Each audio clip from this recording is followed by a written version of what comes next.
gusto mong ibigay niya sa'yo ngayong Pasko? Ay, ano natin? Nagkabigayan na ba? Nagkabigayan. Wala pa. Wala pa. Pero next week mo ba ngayong Pasko magkakabigayan? Of course! Sa tingin mo, bibigay ka ba talaga ngayon? Bibigay ka ba? Oo, bibigay ba? Ang tanong, ito yung tanong. Bibigyan mo pa siya. At ang tanong, bibigay ka ba? Ang tanong sa'yo, bumigay niya ba siya? Ano ang gusto mong ibigay niya sa'yo? Wala daw. Gusto matanggap? Ayaw mong bigyan ba?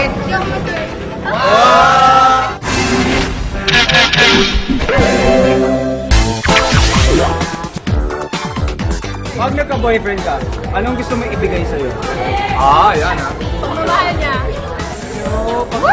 Madalas magpahiwatig na gusto niya. Ng bigayan. Oo, nabigayan. Siya? Kunyari ako boyfriend mo. Sige, pwede ba akong magpaputok ngayon?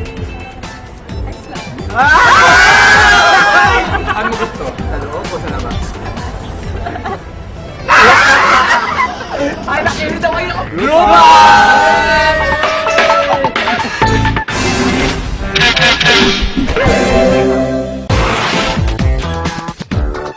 Ano ang mas gusto mo sa boyfriend mo? Nagpaputok sa loob o nagpaputok sa labas? Bakit? Hindi ba messy pagka sa labas?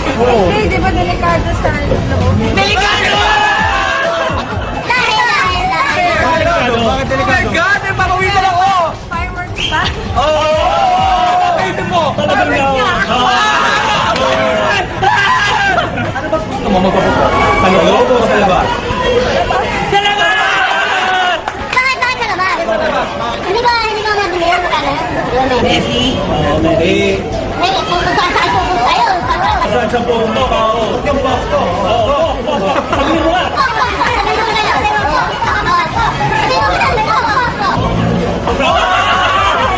Ano eh? Bakit nga magpupunta sa labas? Bakit gusto mo magpupunta? Nanginginig mo.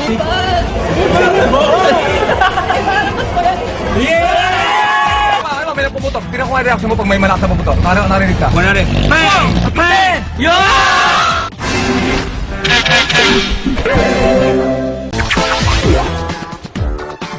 Saan mo gusto magpaputok ang boyfriend mo? Sa loob? Sa loob o sa labas? Saan? Parang silang palibugay. Ba't lahat ng babae pag tinatanong, saan mo gusto magpaputok? Alin ba ang paputok? Talaga? Saan mo siya gusto magpapatok? Sa loob o sa labas? Kung saan siya komportable?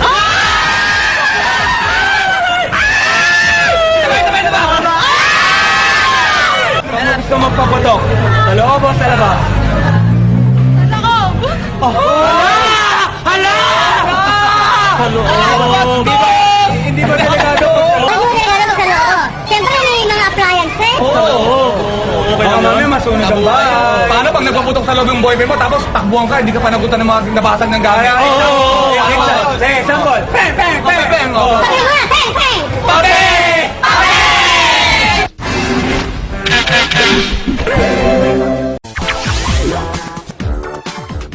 Sabi nila, pagkatapos daw magpaputok, may nagbabago. Sa iba, pagkatapos mo magpaputok, may nagbabago sa'yo. Oo. Tinukay ko, New Year's resolution. Ay!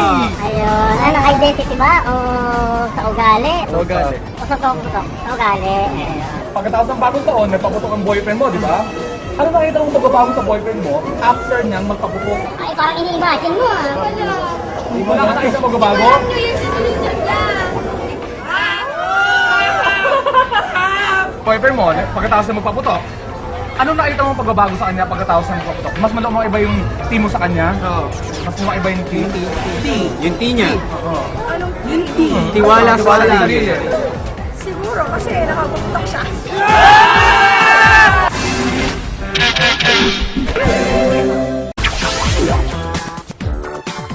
Pagkatapos magpaputok, nakakaramdam ka ng pagbabago sa sarili mo? Oo. Bakit? Masaya.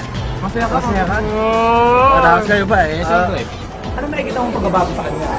May ganun ba? Kasi yung iba, ganun daw eh. Ha? Lumalakas, bumaba. Ano pagbabago ba yan? Ano nangyayari yung mga nakikita mong pagbabago pagkatapos magpaputok? Nalalaman. Kasi yung iba, nasusugatan yung kamay. Diba? Oo, diba? Bumili ng dalito. Babawasan ng daliri. Kung walang magbabago, kahit na naiputok na, ganun pa rin. Ganun ba? Walang magbabago. Hey! Anong nararamdaman mong pagbabago? Nagiging tataas. Saan banda? Ewan ko sa'yo, bahala ka sa buhay mo. Ano Sa ba? buhay mo yun, go! Kumaya! Go! Physical, ano na ang pagbabagong physical? Nakapanghina.